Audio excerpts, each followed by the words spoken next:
Good morning, सुप्रभात, केम छो, सलाम। उम्मीद है आप सब लोग बेहतर होंगे, अपना ध्यान रख रहे होंगे। अच्छा, आप सब लोगों ने एडमिट कार्ड वगैरह तो अपने आ गए ना? आजकल तो वो आ चुके ना एडमिट कार्ड अपलोड करने के लिए। एक बार चेक कर लेना आईएनटी की वेबसाइट को। मुझे पूरा ध्यान नहीं कि एडमिट कार्ड अभी आया नहीं आया, जो आपको एग्जामिनेशन सेंटर पर जो रिक्वायर होगा। आ गया हो तो मुझे बता दीजिएगा आप लोग कि आ चुके हैं कार्ड, है ना, और आपने इसको डाउनलोड कर लिया है। ठीक है, उसके इंस्ट्रक्शंस को बड़े ध्यान से पढ़िएगा, कोई भी इंस्ट्रक्शन में गलती मत कीजिएगा। ठीक है ना। फिर ड्रेस कोड इसके ऊपर मैं आपको बतला दूंगा, उसकी चिंता मत कीजिए आप। ठीक है ना। पहले आप अपना एडमिट कार्ड में जो जो इंस्ट्रक्शन दे रखे हैं उसको ध्यान से फॉलो कीजिएगा आप। ठीक है ना।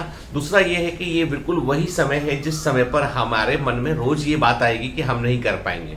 ये बिल्कुल वही एग्जैक्टली वही समय है। यहाँ पर जो हथियार डाल देगा वो हार जाएगा। ठीक है ना।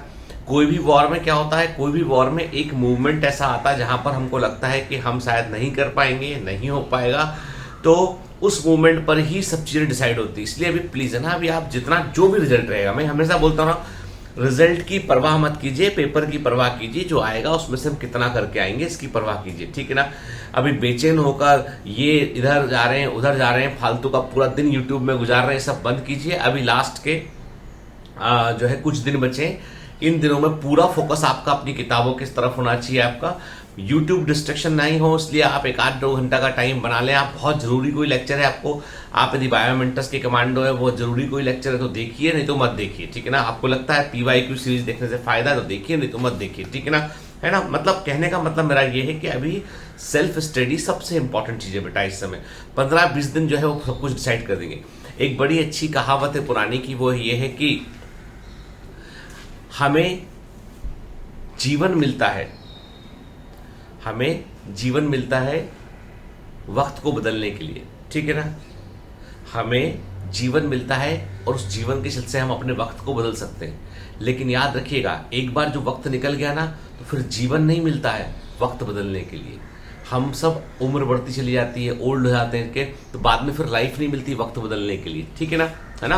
यानी आपको जीवन मिलता है वक्त बदलने के लिए, लेकिन एक बार समय निकल गया तो फिर आपको वक्त नहीं मिलता है जीवन बदलने के लिए। ठीक है। तो this is the right time. जिस समय आप संघर्ष कर रहे हैं, स्ट्रगल कर रहे हैं, इस समय आप अपनी पूरी क्षमताओं को, पूरे हुनर का इस्तेमाल कीजिए। आप ये मत सोचिए कि क्या इसके परिणाम होंगे। एक जो है आप जानते होंगे फेरुशियो लोम्बोर्गिनी। फेरुशियो लोम्बोर्गिनी जो है, लोम्बोर्गिनी एक सुपर कार होती है, जो हम बोलते हैं स्पोर्ट्स कार होती है, luxury car, luxury sports car. Ferrari होती है, लोम्बोर्गिनी होती है, मैसेरेटी होती है, ये सब जो है वो स्पोर्ट्स कार है, बहुत महंगी महंगी आती है, 4-4, 5-5 करोड़ की गाड़ियां हैं। तो लोम्बोर्गिनी जो है वो इटली में उनका जन्म हुआ था। अब बाई बर्थ तो इटालियन थे वो, और इटली ने क्या किया था, सेकेंड वर्ल्ड वॉर में इटली ने और जर्मनी ने और जापान ने मिलकर जो है एक्सेस पावर बनाया था इन्होंने, और इन्होंने पूरी दुनिया से वॉर किया इन लोगों ने। तो Italy was a part of that axis power. ठीक है। तो फाइनली हुआ है सेकेंड वर्ल्ड वॉर में, ब्रिटेन की सेना ने जो है वो इटली के एक हिस्से पे, एक आइलैंड पे कब्जा कर लिया जहां पर फेरुशियो लोम्बोर्गिनी रहते थे। तो फेरुशियो लोम्बोर्गिनी को उन्होंने भी जो है वो कैदी बना लिया उन्होंने। अब चूंकि इटालियन नागरिक थे तो वो सिंपल सी बात है कि, बट ऑब्वियसली कि जब वॉर चल रहा है इतने बड़े लेवल पे, तो नागरिक भी, आम नागरिक भी उसका वो कैदी बना दिया उनको सबको ना, ताकि ये रिवोल्ट ना करें।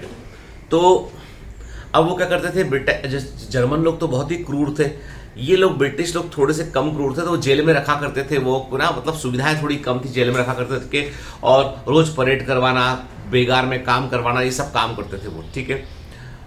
परेशान तो करते थे ये भी। तो फेरुशियो लोम्बोर्गिनी को भी लेके गए भी कि चलो आओ, तुम्हें काम करना है, तुम्हें सड़क बनानी है, तुम्हें ये करना है, वो करना है, काम करके।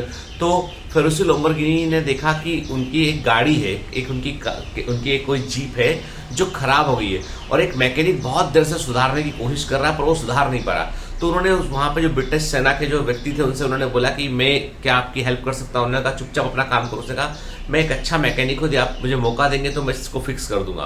उन्होंने कहा चलो आ जाओ। तो उन्होंने जीप को 5 मिनट के अंदर ठीक कर दिया। वो समझ नहीं पा रहा था सामने वाला मैकेनिक, इन्होंने 5 मिनट में ठीक कर दिया। तो उन्होंने कहा कि भाई तुम कैसे ठीक करे तुमने? तो उन्होंने कहा मैं मैकेनिकल इंजीनियर हूँ और मैं मशीन को अच्छे से समझता हूँ मैं। तो उनके पास और भी कहा वाहन होंगे। अब वर्ल्ड वॉर में तो बहुत व्हीकल इस्तेमाल हुए थे, तो वो व्हीकल कई खराब कंडम व्हीकल थे, तो वो ले गए इनको, भाई तो इसको यही काम करवाते हैं। फेरुशियो लोम्बोर्गिनी जो है बगैर किसी पैसे के, बगैर किसी के भाई छोड़ेंगे नहीं छोड़ेंगे, मैं कब तक जेल में रहूंगा ये भी पता नहीं था उनको, लेकिन उन्होंने उनके व्हीकल को ठीक किया और उन्होंने उनके सारे व्हीकल, चाहे वो उनके उनके टैंक हो, चाहे उनकी जीप हो, चाहे उनकी कारें हो, चाहे कोई भी व्हीकल जो भी आर्मी में इस्तेमाल होता है, सबको उन्होंने ठीक कर दिया उन्होंने, क्योंकि वो बहुत अच्छे मैकेनिकल इंजीनियर थे। फिर फाइनली हुआ ये कि डिसाइड किया गया कि भाई जो भी आम नागरिक उनको छोड़ दिया जाए, उनको जेल में ना रखा जाए, तो ब्रिटेन ने भी छोड़ दिया, इनको छूट गए इनके। अब इसके बाद अब चूंकि खेती बाड़ी का काम था घर में, तो इनके पिताजी ने एक दिन बोला इनको कि भाई कि फेरुसियो अपने को जो है वो एक ट्रैक्टर मिल जाएगा, तो अभी अपना बहुत लॉस हो गया सेकेंड वर्ल्ड वॉर के दौरान, अपन खेती नहीं कर पाए तो इकोनॉमिक कर्जा भी बहुत हो गया, तो एक ट्रैक्टर मिल जाएगा तो मैं अच्छे से खेती करूंगा। पिताजी खेती करते थे इनके, तो इन्होंने ट्रैक्टर की प्राइस पता की, तो ट्रैक्टर काफी महंगे थे उस समय, रशिया वशिया अलग अलग जगह पे ट्रैक्टर बना करते थे, तो इन्होंने खुद ही ट्रैक्टर बनाने का सोचा। खुद ही इन्होंने पुराने कंडम सामान को से उन्होंने ट्रैक्टर बनाया है, और बहुत बढ़िया ट्रैक्टर बनाया। उस समय के जितने ट्रैक्टर थे उनसे बढ़िया ट्रैक्टर था। लोम्बरगिनी की शुरुआत ट्रैक्टर के रूप में, ट्रैक्टर बनाया। फिर देखा लोगों ने भी कि खेत में बढ़िया चल रहा ट्रैक्टर, किसने बनाया? मतलब मेरे बेटे ने बनाया।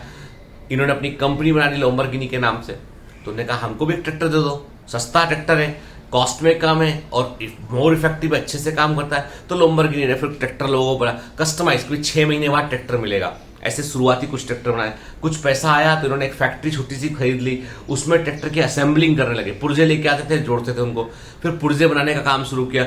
ऐसे करते करते ट्रैक्टर की फैक्ट्री चल निकली और ये बड़े ट्रैक्टर व्यवसाय बने। इटली के ट्रैक्टर पूरे यूरोप में फेमस हो गए, पूरे यूरोप से ऑर्डर आने लगे। फिर उसके बाद इटली के ट्रैक्टर अमेरिका में फेमस हो गए, अमेरिका से ऑर्डर आने लगे। तो अब फेरुसियो लोम्बरगिनी जो है वो ट्रैक्टर निर्माता बन गए बड़े। अब इनको चूंकि इंजीनियरिंग का बड़ा शौक था, इनको हर तरह की गाड़ी समझना था, इनको हर तरह का पुर्जा। तो इन्होंने देखा कि उस समय बड़ी फेमस गाड़ी थी फरारी, तो इन्होंने ऑर्डर किया, फरारी परचेस की। इनके पास सारी कारें थी उस जमाने की, गैस फोर्ड वोर्ड इतनी कार थी, वो सब कारें थे। अब अमीर आदमी बन चुके थे, तो फरारी भी लिया इन्होंने। फरारी जब लिया इन्होंने, तो इनका सबसे खराब एक्सपीरियंस फरारी के साथ रहा। इनको लगा कि फरारी गाड़ी में कुछ कमी है, तो उन्होंने आइडेंटिफाई किया, पूरी गाड़ी खोल के रीअसेंबल किया और बताया, इन्होंने पता लगा लिया कि फरारी का जो क्लच है वो ट्रैक्टर वाला क्लच है, जो ट्रैक्टर में हम क्लच लगाते हैं वही क्लच है, कि स्पोर्ट्स कार में वैसा क्लच नहीं होना चाहिए। तो इन्होंने जो है वो चिट्ठी लिखी कि भैया मुझे जो है एंजो फरारी से मिलना है। अब एंजो फरारी वो भी इटालियन व्यक्ति, इटालियन जो है वो अपना बहुत बड़े अमीर व्यक्ति, और फरारी तो बहुत समय से फेमस गाड़ी थी। तो उनने किसी प्रकार उनको वक्त दिया कि चलो लोम्बरगिनी ट्रैक्टर कंपनी के मालिक है, मिल लेते हैं। मिला तो इन्होंने जाते साथ एक ही बात बोला कि फरारी में एक फॉल्ट है। अब इतना सुन के एंजो फरारी का दिमाग खराब कि यार तुमको मिलने टाइम दे, तुम आते ही बोलते हो फरारी में एक फॉल्ट है, हमारी कार कम दुनिया भर में फेमस कार, तुम बोल रहे फॉल्ट है। क्या फॉल्ट है? बोला इसमें क्लच ठीक नहीं है, इसका क्लच ठीक करना चाहिए, इसका क्लच में ये कर सकते हैं। तो उन्होंने कहा तुम ट्रैक्टर वाले आदमी हो, तुमको हर जगह ट्रैक्टर ही दिखाई पड़ता है, तुम जाओ यहाँ से, तुम्हें नहीं मालूम स्पोर्ट्स कार क्या होती है ना, जब जानकारी हो जाए तब बात करना। इनको बड़ा बुरा लगा, उन्होंने भगा दिया। लुट के आने के बाद इन्होंने डिसाइड किया कि मुझे ट्रैक्टर के साथ कार भी बनानी है, स्पोर्ट्स कार बनानी है, और इन्होंने लंबोर्गिनी की शुरुआत की। और लंबोर्गिनी जो है वो उस समय कुछ ही दिनों महीनों के अंदर, कुछ ही सालों के अंदर वो फरारी के बराबर का ब्रांड बन गया। इनफैक्ट फरारी से आगे निकल गया, वो बेहतरीन स्पोर्ट्स कार बनाई इन्होंने। तो कई बार क्या होता है, कई बार है ना आदमी के पास इतनी प्रतिभा होती है, उसे जवाब देने के लिए सिर्फ कर दिखाना होता है, उसे बोलने की जरूरत नहीं होती है। कहाँ एक व्यक्ति इसको कैदी बना लिया गया, सड़क बनवाने का काम करते, वहां से उसने अपनी प्रतिभा का इस्तेमाल किया, कहां से कहां पहुंच गया। आप बोल के एक्स्ट्राऑर्डिनरी टैलेंट है, मैं कहता हूं एक्स्ट्राऑर्डिनरी टैलेंट हम सब के अंदर है, हम सब में कुछ ना कुछ एक्स्ट्राऑर्डिनरी है, हम सब में कुछ ना कुछ एक्स्ट्राऑर्डिनरी है, ठीक है। लेकिन वही वाली बात है ना कि हम उसको दबा कर रखते हैं, उसको कभी अपने आप को कभी महत्व देते ही नहीं है, तो हमको वो नहीं करना है। इसलिए मैं कहता हूं आपसे कि मुश्किल कितना भी वक्त होना, अपनी प्रतिभा पर, अपने आप पर यकीन रखिए। आप बोलोगे मैं भूल रहा हूं, याद नहीं आ रहा है, मुझे नहीं बन रहा, नंबर नहीं बढ़ रहे, तुम ये फालतू बात सोचते हो। तुम ये सोचो कि आज तुम जो पढ़ोगे उससे तुम 4 क्वेश्चन तुमने गलत किए थे, उनको तुम्हें ठीक करना है। तुम बोलते हो नंबर नहीं बढ़ रहा क्योंकि तुमने जो गलती पिछली वीक की थी वही गलती तुम इस वीक भी कर रहे हो, उस तरह की गलती कर रहे हो तुम। और तुम जो है वो जो कमजोर पॉइंट है उनको तुम भरते नहीं हो, तुम आगे फिर से अगले युद्ध में उतर जाते हो। भाई तुमको अपने वीक पॉइंट को पहचान कर ठीक करना पड़ेगा बेटा, तो क्यों नंबर नहीं बढ़ेंगे? बढ़ेंगे नंबर, ठीक है ना। चलिए आज छोटा ही इतना ही बात करेंगे बेटा, तो पढ़ते रहिए, मेहनत करते रहिए, और विड्रॉ नहीं करना लास्ट मोमेंट में कोई मैसेज नहीं करेगा फिर मैं छोड़ रहा हूँ, ठीक है। मैं लड़ रहा हूँ, मैंने कहा ना जीत में ना हार में, मेरा यकीन है सिर्फ प्रहार में। All the best.